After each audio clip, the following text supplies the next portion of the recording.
श्रम विभाजन, जाति प्रथा, लेखक परिचय, जो कि कक्षा 10 के विद्यार्थियों के लिए महत्वपूर्ण माना जा सकता है, जो कि आगामी परीक्षा के लिए अति महत्वपूर्ण है।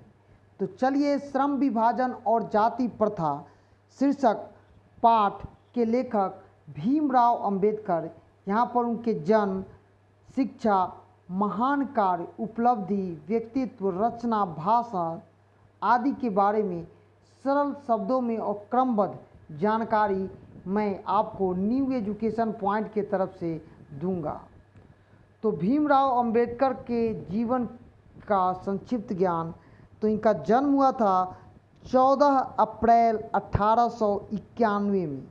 कब हुआ था बाबा साहब भीमराव अंबेडकर का जन्म? तो 14 अप्रैल 1891 में। और जन्मस्थल इनका कहाँ था? तो महू, मध्य प्रदेश। और यह एक दलित परिवार से इनका जन्म हुआ था और आए भी थे। इन्होंने जो शिक्षा ली थी, बड़ौदा नरेश के प्रोत्साहन पर उच्चतर शिक्षा के लिए पहले वह न्यूयॉर्क गए और फिर अमेरिका, फिर लंदन गए। विशेष अध्ययन संस्कृत का धार्मिक अध्ययन किया। उन्होंने धर्मशास्त्र भी पढ़ा, पौराणिक और वेद वांग्मय अनुवाद के जरिए भी पढ़ा। और इनकी मृत्यु दिसंबर 1956 को हो गई। इनका जो मृत्यु हुआ था वो दिल्ली में हुआ था। कहाँ हुआ था? दिल्ली में। इन्हें बहुत सारे नामों से भी जाना जाता है, जैसे संविधान के निर्माता, मानव मुक्ति के पुराधोर, और इस पाठ के जो लेखक हैं बाबा साहब भीमराव अंबेडकर। भीमराव अंबेडकर के चिंतक व रचनात्मकता के 3 प्रेरक थे। पहला थे बुद्ध, कबीर और ज्योतिबा फुले। महान कार्य, समाज राजनीति में बेहतर सक्रिय भूमिका निभाते हुए अछूत स्त्रियों और मजदूरों को मानवीय अधिकार और सम्मान दिलाने के लिए अथक संघर्ष किया। इसके साथ ही भारत के संविधान निर्माण में भी उनकी प्रमुख योगदान था और उन्होंने संविधान भी लिखा था। बाबा साहब भीमराव की प्रमुख रचनाएं व भाषण: the caste in India, their mechanism. दूसरा है जेनिस एंड डेवलपमेंट। तीसरा है द अनटचेबल्स। चौथा है हु आर दे। पांचवा है हु आर शुद्धिज। छठा है बुद्धिज्म एंड कम्युनिज्म। सातवां है बुद्ध एंड हिज धम्मा। आठवां है थॉट एंड लुगिस्ट स्टेट। और नौवां है the rise and fall of the Hindu women. और 10वां है एनिहिलेशन ऑफ कास्ट।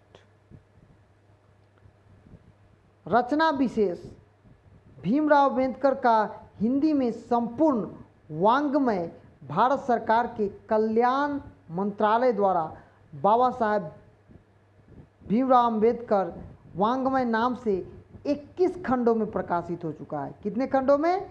21 खंडों में। यहाँ पर जो पाठ है श्रम विभाजन और जाति प्रथा, भीमराव अंबेडकर की विख्यात भाषण एनिहिलेशन ऑफ कास्ट के हिंदी रूपांतरित जाति भेद के उच्छेद से लिया गया है।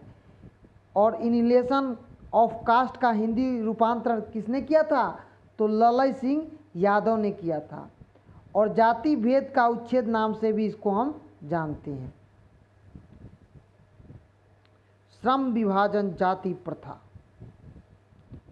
अब हम यहाँ पर ऑब्जेक्टिव क्वेश्चनों को भी करेंगे। पहला प्रश्न है, अध्याय श्रम विभाजन और जाति प्रथा के लेखक हैं। कौन है? तो डॉक्टर भीमराव अंबेडकर।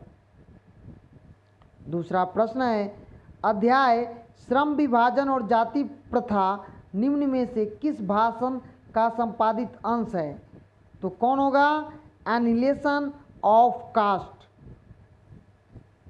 तीसरा प्रश्न की ओर चलते हैं, भीमराव अंबेडकर का जन्म कब हुआ था? तो आपको पता होगा कि कब हुआ था, 14 अप्रैल 1891 ईस्वी में हुआ था। चौथा प्रश्न है, भीमराव अंबेडकर का जन्म कहाँ हुआ था? तो कहाँ हुआ था? मऊ मध्य प्रदेश में हुआ था। कहाँ हुआ था? मऊ मध्य प्रदेश में हुआ था। पांचवा प्रश्न है, इनमें से कौन सी रचना भीमराव अंबेडकर की नहीं है? तो इसमें से हिंदुइज्म जो कि उनकी रचना नहीं है। छठा प्रश्न की ओर चलते हैं, किसके प्रोत्साहन पर भीमराव अंबेडकर उच्च शिक्षा के लिए न्यूयॉर्क और लंदन गए थे? तो ये थे बड़ौदा के नरेश। सातवां प्रश्न है, अध्याय श्रम विभाजन और जाति प्रथा निम्न में से कौन सी विधा है? तो ये क्या है? निबंध है। याद रखिएगा, ये क्या है? निबंध है। आठवां प्रश्न है, किनके मानवीय अधिकार व सम्मान दिलाने के लिए भीमराव अंबेडकर ने संघर्ष किया? तो इनमें से सभी के लिए, अछूतों के लिए भी, स्त्रियों के लिए भी, मजदूरों के लिए भी। नौवां प्रश्न है, भीमराव अंबेडकर का मृत्यु कब हुआ? तो इनकी मृत्यु हुई थी दिसंबर 1956 को। 10वां प्रश्न है, भारत में जाति प्रथा का मुख्य कारण क्या है? तो इसका कारण है उद्योग धंधों की कमी और बेरोजगारी भी हम लोग मानते हैं। 11वां प्रश्न है, भारत में जाति प्रथा किसका एक प्रमुख और प्रत्यक्ष कारण बनी हुई है? तो यह है बेरोजगारी का। 12वां प्रश्न है, भारत में जाति प्रथा स्वाभाविक विभाजन नहीं है, क्यों? क्योंकि यह रुचि पर आधारित नहीं होता है, कारण यह क्या है?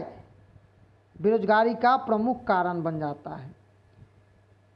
13वां प्रश्न, आदर्श समाज स्वतंत्रता, समानता, भ्रातृत्व पर आधारित होगी, किसने कहा था? तो ये बाबा साहब भीमराव अंबेडकर ने कहा था। 14वां प्रश्न है, भीमराव अंबेडकर किस विडंबना की बात करते हैं? तो ये जातिवाद के पोषकों की कमी नहीं होने की विडंबना की बात करते हैं। 15वां प्रश्न है, बाबा साहब भीमराव अंबेडकर का जन्म किस राज्य में हुआ था? तो इनका जन्म मध्य प्रदेश में हुआ था। और 16वां प्रश्न है, भारत में बेरोजगारी का प्रमुख और प्रत्यक्ष कारण क्या है? तो यह है जाति प्रथा।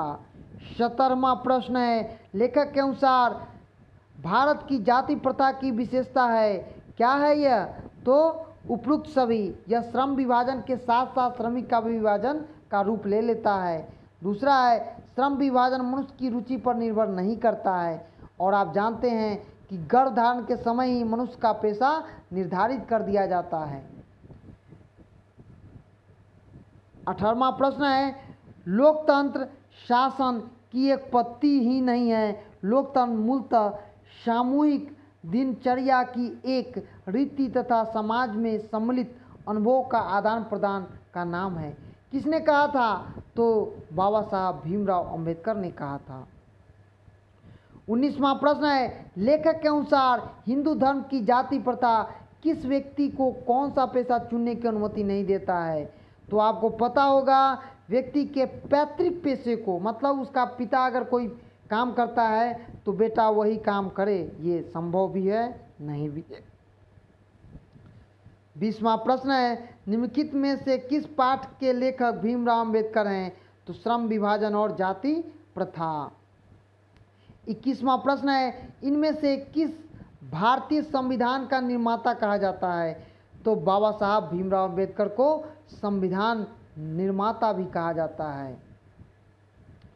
22वां प्रश्न है, बाबा साहब भीमराव अंबेडकर का जन्म हुआ था एक दलित परिवार में, कहाँ हुआ था? तो दलित परिवार में हुआ था। 23वां प्रश्न है, जाति प्रथा श्रम विभाजन के साथ साथ किसका रूप ले लिए हुए है? तो यह श्रमिक विभाजन का भी रूप ले लिए हुए है। 24वां प्रश्न है, आर्थिक रूप से किस जाति प्रथा एक हानिकारक प्रथा है? तो क्यों है? यह है कि यह मनुष्य की स्वाभाविक प्रेरणा, रुचि, आत्मविश्वास को दबाकर उन्हें निष्क्रिय कर देता है, मतलब कुछ काम करने नहीं देता है। आगे हम लोग 25वां प्रश्न की ओर आ गए हैं। भारत में जाति प्रथा बेरोजगारी का एक प्रमुख और प्रत्यक्ष कारण बनी हुई है, क्योंकि यह क्या है, यह व्यक्ति को पेशा परिवर्तन करने की अनुमति नहीं देता है। क्यों ही ना व्यक्ति भूखे मर जाए। 26वां प्रश्न, आधुनिक सब समाज में किस लिए श्रम विभाजन की आवश्यकता माना जाता है? तो कार्यकुशलता के लिए।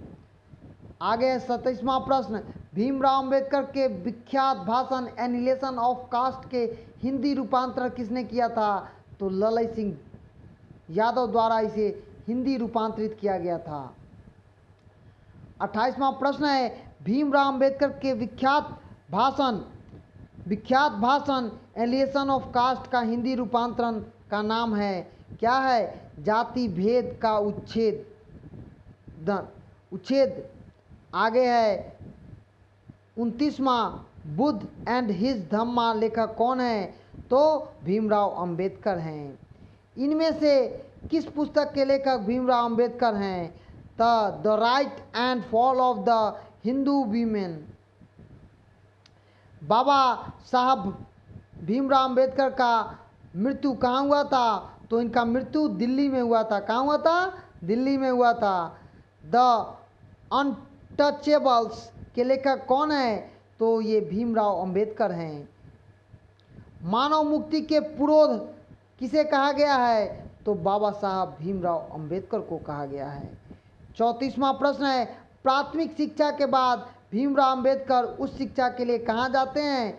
तो ये न्यूयॉर्क चले गए। 35वां प्रश्न है, भीमराव अंबेडकर की दृष्टि में भाईचारा का वास्तविक रूप कैसा होना चाहिए? दूध और पानी का मिश्रण की तरह, जो घुल जाए तो मिले तो उसका अस्तित्व ही घुला मिला रहे। 36वां प्रश्न है, एनिहिलेशन ऑफ कास्ट किसकी विख्यात भाषण है? तो यह भीमराव अंबेडकर की है। 37वां प्रश्न है, इनमें कौन भारत की जाति प्रथा की विशेषता नहीं है? तो इसमें पेशा परिवर्तन की अनुमति। 38वां प्रश्न है, भीमराव अंबेडकर की दृष्टि में लोकतंत्र के लिए क्या आवश्यक है? तो यह लोगों में पारस्परिक श्रद्धा और विश्वास का भावना। 39वां प्रश्न, निम्न में से किस पुस्तक के लेखक भीमराव अंबेडकर नहीं हैं? तो बुद्धिज्म एंड हिंदुज्म। याद रखिएगा, इसके लेखक बाबा साहब भीमराव अंबेडकर नहीं है। और 40वां प्रश्न, the rise and fall of the Hindi women's के लेखक कौन हैं? तो बाबा साहब भीमराव अंबेडकर हैं। 41वां प्रश्न है, भारत में संविधान निर्माण किसकी महत्व भूमिका रही है? तो यह थी भीमराव अंबेडकर की। 42वां प्रश्न है, भीमराव अंबेडकर ने आज के उद्योग में गरीब उत्पीड़न से बड़ी समस्या क्या बताया है? तो यह बताया है निर्धारित कार्य में अरुचि के साथ विवशतापूर्वक काम करना। आपका मन नहीं करता है फिर भी काम करते हैं, यह क्या है? विवशतापूर्वक करते हैं।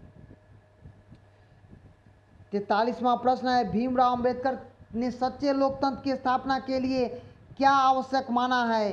तो यह मानते हैं अपने साथियों के प्रति हमें सम्मान श्रद्धा रखना चाहिए।